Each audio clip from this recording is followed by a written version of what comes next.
Scramble by I Had Him on the Ropes, Carter Reed, and Rory Gone Maddie, Rose-Tinted Days.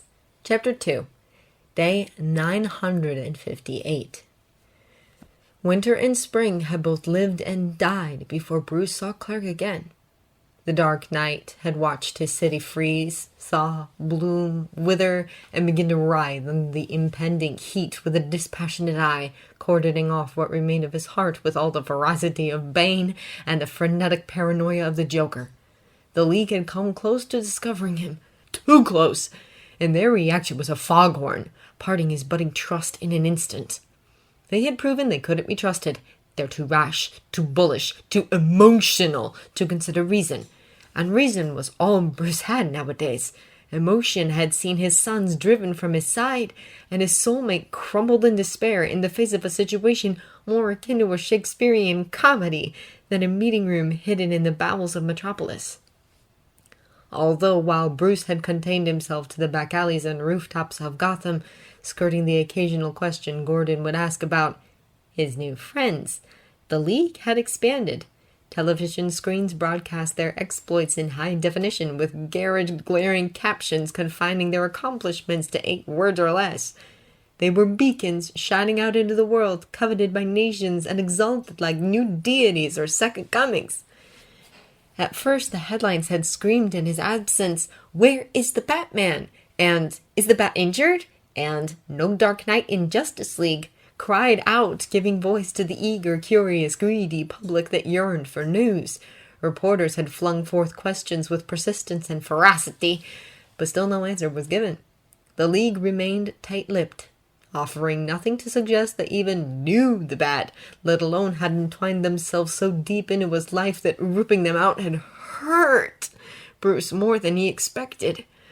Although, while no member commented, anyone with eyes could see the issue was an open wound, festering and turning green in its neglect. Their jaws so tight they creaked, and the brief flicker of rage that flashed across Lantern's face, or the pursed nature of Diana's lips, showed their displeasure, their anger, at what the people were calling the Bat question. A question arguably answered one early morning in January when Bruce discovered that the question as to whether the Bat would return was a resounding no. His place was no longer vacant, it seemed. They called him Manhunter, and he was a green-skinned Martian who seemed to slip into place with an ease that Bruce envied. A stronger man might let the speed of his replacement slide off his back, but Bruce was not a stronger man, and 5 of Scarecrow's dealers found themselves beaten a few inches from death. Gordon had frowned, looking over his glasses, and remarked, "It's been a while since you've gone that far," with all the authority and concern of Alfred. The Bat had been stoic, still and unmoving in the face of such a sentence. The commissioner had shaken his head once, then twice, before, "I'd take black over green any day," in a voice that could have been used to remark on the weather, but in the face of Bruce's conflicted heart, felt like a warm, soothing balm against his soul. They hadn't spoken of it again, and if Bruce pulled his punches a little better when he returned to patrol after their talk, well, that was his business. Eventually, the people lost interest. Enough crises had been averted by the new Justice League to believe in their worth and effectiveness, even without the world's best detective. By the 4th version, in late February, there seemed to be an acceptance that the darkest hero amongst them had returned his focus to his city streets, and that the League would not be offering an explanation as to why. Cal hadn't approached him, either as Batman or as Brucey, and Bruce had done nothing to seek out his soulmate either. The alien would find him, or he wouldn't. In a way, Bruce couldn't begrudge him his distance, professionally, personally, and as a journalist. Clark Kent hadn't attended a single Wayne fundraiser, and all articles remotely concerning either Gotham or Wayne Enterprises had been written by underlings with neither a Kent nor a Lane byline in sight. Bruce himself had sought out distance in the wake of his rejection. Why should Clark not covet the same thing? Not even his passioned speech beneath the crisp Gotham air all those nights ago about finding peace for himself and for Brucey could quell the anger and humiliation Clark no doubt endured as a result of their monumental misunderstanding. a misunderstanding Bruce wasn't sure he intended to correct. It was an ordinary but busy Wednesday morning when the billionaire heard Clark's name again. It was an offhanded mention by his secretary that he'd not really comprehended until his mind ground to a halt and said, "Sorry, what?" The woman blinked owlishly, lips pursing just a little. "The reporter, Mr. Wayne, from the Daily Prophet. You approved an interview a week ago, sir. Mr. Kent is waiting downstairs. It's about the Wayne biotech advances in autologous cell therapy for treating HIV, sir." Bruce replied stupidly. "Can't you make them go away?" Her voice was one of incredulity. "Sir, this interview has already been rescheduled twice," she offered, tone indicating that no, he would not be getting out of the engagement. "Fine, send them up." He turned his back, letting the clack of her heels on his floor settle his nerves. His gaze wandered out across Gotham, watching the people scurry about at the foot of Wayne Tower like ants beneath a giant. He wondered how they led their lives, how they loved, if they loved and hated loving. He wondered if his life would have been so complicated if he'd never set foot on Park Row that night. He wondered if the people living down on the floor of his city would appreciate his uncomplicated life. He wondered how the man now stood in the center of his office would react if the man destined for him was Bruce Wayne and only Bruce Wayne. "You can sit," Bruce offered, pulling his gaze from the window and fixing it on Clark, ducked in his usual civilian attire. "Unless you prefer to stand, of course." "I'm here under orders," Clark replied, tone cool. "Perry insisted." "I could have him fired," Bruce replied, arching an eyebrow and somehow not interested in playing pretend. "I do own the planet after all." Clark scowled at the comment, but stepped forward anyway and sat in the offered seat, pulling out a notepad and a recorder. Bruce snorted at the sight of it. "You sure you want that on, Cal?" he asked, amusement lining his features, made even stronger by the dark expression that lingered on Superman's face. He did, however, shove the recorder back into his bag. "So you do know," he said, features twisting into disgust. "You knew that I knew," he offered. "You were told, in a way." "I didn't want to believe it," the journalist muttered, gaze dropping down for a moment. "I didn't want to believe you thought Batman was a traitor, but here we are," Bruce retorted in a heartbeat, folding his hands over his crossed knees. That didn't go down well, if the widening of Clark's eyes was any indication. "He told you! I knew Clark weeks after we met. It wasn't Batman who uncovered you spend your time in tights." Bruce replied, patient, curious to see where the conversation was going. He was more than happy to maintain he and Batman were separate entities. It was probably better, too, although he wasn't sure if he would. "Weeks?" Clark hissed. "How? That's not possible. "Clark," Bruce cut in, amused. "I own a large multinational conglomerate that turns over billions each year, and I spend a considerable amount of time running it. And you think that I can't see that Superman is Clark Kent without glasses?" He paused, drinking in the incredulous expression on the reporter's face. "You wrote an article about the Justice League. I clicked on your name, and your picture is on the Planet website. I think I can recognize my own soulmate." There was a sudden heavy silence filled only with Clark, who visibly bristled at the reminder of their connection, turning a deeper shade of red. "Who have you told?" he asked, voice a little too vulnerable to sit comfortably on Bruce's chest. "My butler," he replied. "And?" Cal prompted, impatient. "And that's it." He shrugged. "I don't understand," Clark confessed, shaking his head. "Why didn't you tell anyone?" A deep pang snuck its way past and dug its nails into Bruce's core at the blatant mistrust.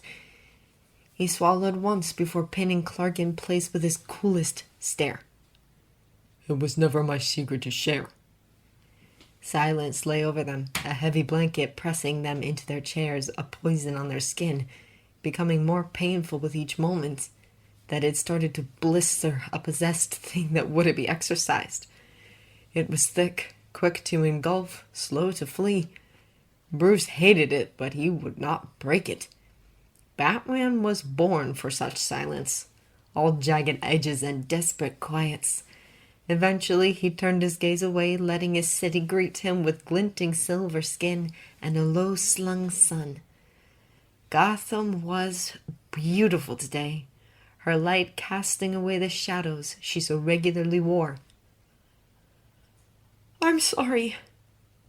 Bruce glanced back. Clark was sunken in on himself, a child caught and tired, desperate for forgiveness. His eyes sought out Bruce's before blinking once, twice, just enough to tell the vigilante that tears begged to form there, before skating away once more. "I know, Cal," Bruce conceded. "but you can't possibly comprehend all you need to be sorry for. For you, this..." He gestured around him, to Gotham, to his office, to himself, and even briefly to the scar where his words once lay. "This was all just temper tantrum. You were unhappy, and you let us know it. But unfortunately, Cal, your tantrums have the fallout of bombs." Bruce held up his hand. "Listen to me," he cut in, voice turning a touch hard. "You are a remarkable person, Cal. But you are also fiercely judgmental, terrifyingly stubborn, and near violently arrogant in your own assumptions. I understand you weren't happy with the universe intervening in us, but you set us both on a path that we must now walk.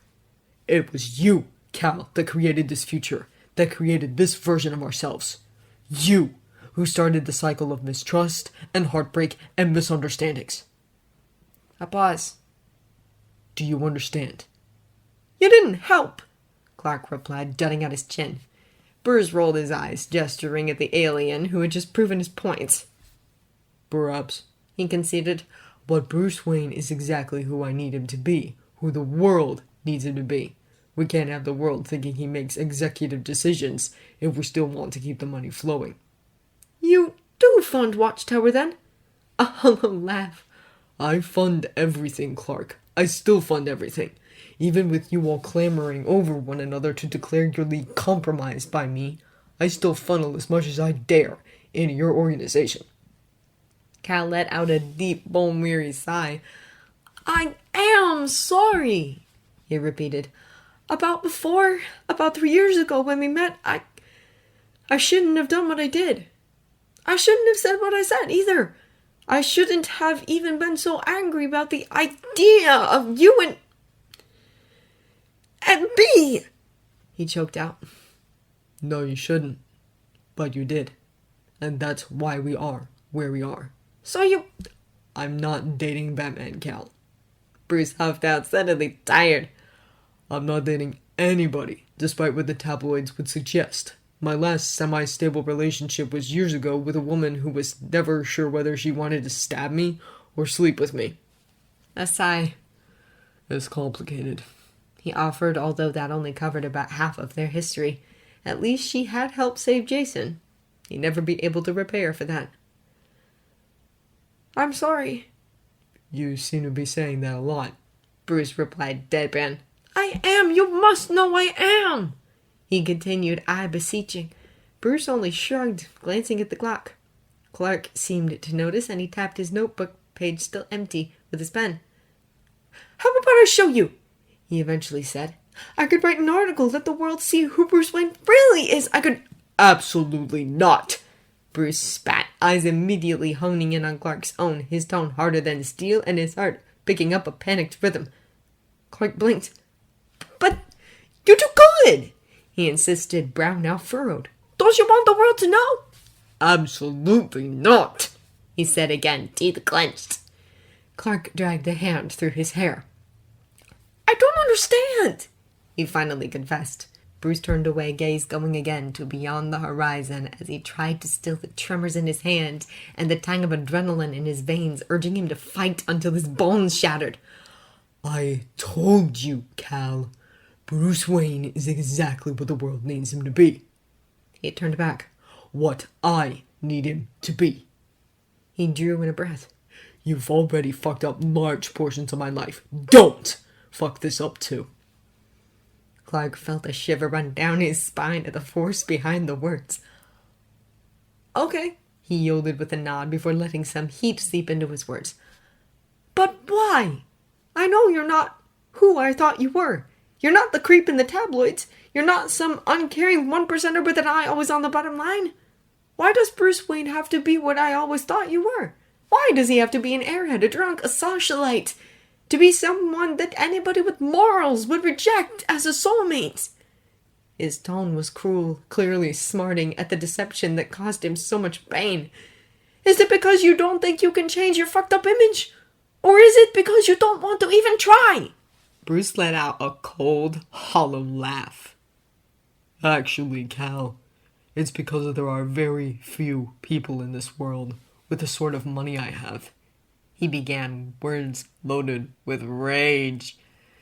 Because there are very few people who have watched their parents get gunned down in front of them. Because most people get angry at that sort of thing, and when they are rich and angry, they do something. Because the world needs to think that I cope by getting drunk and sleeping around, rather than funneling money into deep space monitoring systems, high-tech body armor, and grappling guns. Because it's better that the world calls Brucey Wayne a joke. That way they don't look closer at my non-existent social life, my injuries, my subsidiaries. Because, Kal-El, the world needs to think I break bones skiing or earn my bruises in sex clubs, rather than chasing freaks dressed as aquatic flightless birds through Gotham sewers. There was a long pause in which the breath in Clark's throat froze because... No! Get out, Clark. Batman finally snarled, sitting back but still radiating authority. I have a business to run, a city to protect, and a software patch to finish coding for Watchtower. I don't have time to play the idiot today. The Bat turned back to his computer, dismissing him, and somehow, some way, Clark numbly got to his feet and fled the office.